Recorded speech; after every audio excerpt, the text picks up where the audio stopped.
নমস্কার। আজ আমরা মাইক্রোওয়েভ ডিজাইনের এক দারুণ ইন্টারেস্টিং জগতে ডুব দেব। আমরা একটা সিগন্যালের জন্ম থেকে শুরু করে তার পুরো যাত্রাপথটা স্টেপ বাই স্টেপ দেখব। চলুন এই অদৃশ্য তরঙ্গের গল্পটা শুরু করা যাক। কখনো কি ভেবে দেখেছি আমরা আমাদের ফোন থেকে ডেটা, ভয়েস বা একটা ভিডিও কিভাবে মুহূর্তের মধ্যে হাওয়ায় ভেসে মাইল মাইল দূরে চলে যায়?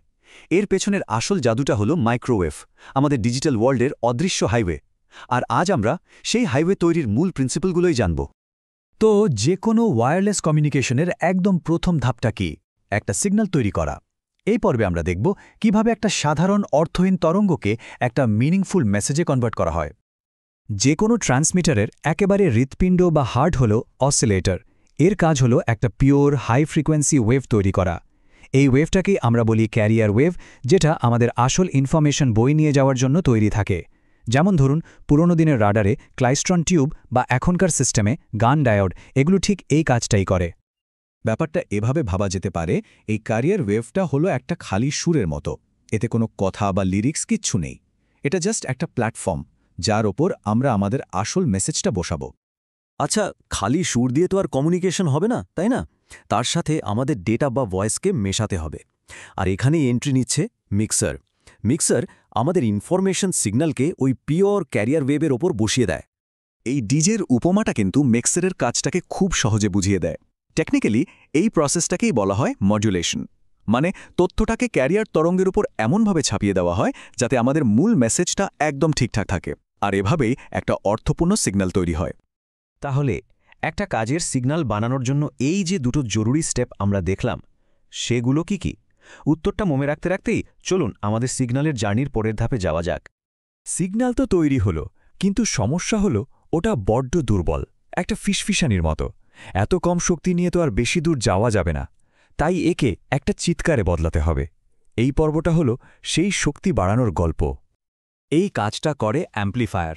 খুব সহজ কথায় একটা বুস্টারের মতো। এটা ওই দুর্বল সিগন্যালটাকে নিয়ে তাকে অনেক গুণ শক্তিশালী করে তোলে, যাতে সিগন্যালটা লম্বা দূরত্ব পাড়ি দিতে পারে। কিন্তু সব অ্যাম্প্লিফায়ার কিন্তু একরকম কাজ করে না। এদের কাজ দুটো একদম আলাদা। যখন সিগন্যাল রিসিভ করতে হয়, মানে শোনার জন্য, তখন ব্যবহার হয় লো নয়েজ অ্যাম্প্লিফায়ার বা LNA। এর আসল ফোকাস হলো ক্ল্যারিটি। আর যখন সিগন্যাল পাঠাতে হয়, মানে চিৎকার করার জন্য, তখন কাজে লাগে পাওয়ার অ্যাম্প্লিফায়ার বা PA, যার একটাই লক্ষ্য শক্তি বাড়ানো। ভাবুন, মহাকাশ থেকে একটা খুব দুর্বল সিগন্যাল আসছে। তাকে বাড়ানোর সময় যদি বাইরের নয়েজও বেড়ে যায়, তাহলে তো আসল তথ্যটাই হারিয়ে যাবে। তাই LNA-এর মূল লক্ষ্য হল ক্ল্যারিটি, মানে সিগন্যালের স্বচ্ছতা ধরে রাখা। অন্যদিকে যখন আমাদের নিজেদের সিগন্যাল পাঠাতে হবে, তখন তার শক্তিটাই সবচেয়ে জরুরি।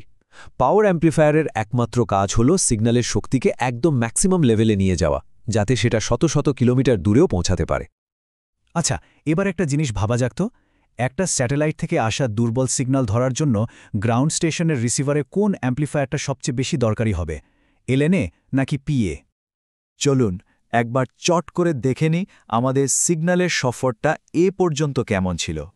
প্রথমে তার জন্ম হলো, তারপর তাতে অর্থ যোগ করা হলো, আর শেষে যাত্রার জন্য শক্তি বাড়ানো হলো। এরপর কি? চলুন দেখি। সিগন্যাল এখন বেশ শক্তিশালী, কিন্তু তাকে পাঠানোর আগে এখনও কিছু ফাইনাল টাচ আপ বাকি আছে। এই পর্বে আমরা দেখব কিভাবে সিগন্যালকে একটা পারফেক্ট ট্রান্সমিশনের জন্য রেডি করা হয়। সিগন্যাল যখন যায়, তখন তার সাথে অনেক বেন্দাত নয়েজ বা অন্য সিগন্যালের ইন্টারফারেন্স ঢুকে পড়তে পারে। ফিল্টার হলো সেই গেটকিপার, যে এই সব আবর্জনা ছেঁকে ফেলে দেয় আর শুধু আমাদের দরকারি সিগন্যালটাকেই যেতে দেয়। আর একটা ফিল্টার কতটা ভালো, সেটা মাপা হয় তার কিউ ফ্যাক্টর দিয়ে। কিউ ফ্যাক্টর যত হাই, ফিল্টার ততটাই শার্প। এই উপমাটা ফিল্টারের কাজটাকে খুব ভালোভাবে বুঝিয়ে দেয়। এর একটাই লক্ষ্য, সিগন্যালে পিওরিটি বা বিশুদ্ধতা বজায় রাখা, যাতে রিসিভারে একদম পরিষ্কার তথ্য পৌঁছায়। এবার আমরা মাইক্রোওয়েভ ডিজাইনের সবচেয়ে গুরুত্বপূর্ণ কিন্তু একটু ট্রিকি একটা কনসেপ্ট নিয়ে কথা বলবো, ইম্পিডেন্স ম্যাচিং। খুব সহজ করে বললে, একটা সার্কিটের এক অংশ থেকে যখন অন্য অংশে পাওয়ার পাঠানো হয়, তখন তাদের মধ্যকার যে ইলেকট্রিক্যাল বাধা বা ইম্পিডেন্স, সেটা যদি সমান না হয়, তাহলে পুরো পাওয়ারটা ঠিকভাবে যেতে পারে না। এই রেললাইনের উপমাটা মনে রাখলে ইম্পিডেন্স ম্যাচিংয়ের গুরুত্ব আর কখনো ভুল হবে না। যদি ম্যাচিং ঠিকঠাক না হয়, তাহলে কি হবে? সিগন্যালের একটা বড় অংশ লোডের দিকে না গিয়ে উল্টে সোর্সের দিকেই ফিরে আসে। এই ফিরে আসাটাকেই বলে রিফ্লেকশন, যেটা শুধু আমাদের পাওয়ার নষ্ট করে তাই না, সিস্টেমের ক্ষতিও করতে পারে। ইঞ্জিনিয়াররা এই ম্যাচিংয়ের কোয়ালিটি মাপেন VSW বা ভোল্টেজ স্ট্যান্ডিং ওয়েভ রেশিও দিয়ে। পারফেক্ট বা আদর্শ VSW হল 1.0, যার মানে হল জিরো রিফ্লেকশন, কোনো পাওয়ার লস হচ্ছে না। ঠিক যেমন দুটো রেল লাইন নিখুঁতভাবে মিলে গেলে ট্রেনটা মসৃণভাবে চলে যায়, এখানেও পুরো শক্তিটাই সোর্স থেকে লোডে পৌঁছায়। তাহলে শেষবার মনে করার চেষ্টা করি, এমপিডেন্স ম্যাচিং যদি ঠিকঠাক না হয় তাহলে সিগন্যালের সামনে দুটো বড় বিপদ কি আসতে পারে। তাহলে পুরো জার্নিটাকে যদি আমরা এক জায়গায় আনি, তাহলে আমরা 4টে মূল স্তম্ভ দেখতে পাই: জেনারেশন বা সৃষ্টি, তারপর অ্যাম্প্লিফিকেশন বা বিবর্ধন, তারপর ফিল্টারিং এবং সবশেষে ম্যাচিং। এই 4টি স্তম্ভ মিলেই একটা সফল মাইক্রোওয়েভ সিস্টেম তৈরি করে। আমরা যে বিষয়গুলো নিয়ে এতক্ষণ কথা বললাম, এগুলো কিন্তু শুধু বইয়ের পাতায় বা পরীক্ষার জন্য নয়। আজকের 5G নেটওয়ার্ক, স্যাটেলাইট ইন্টারনেট, এমনকি সেলফ ড্রাইভিং কারের মতো ফিউচার টেকনোলজিও কিন্তু এই কোর কনসেপ্টগুলোর উপর নির্ভর করেই তৈরি হচ্ছে। তাই এই জ্ঞানটা ভবিষ্যতে ইঞ্জিনিয়ারিং ক্যারিয়ারে এক নতুন দিশা দেখাতে পারে।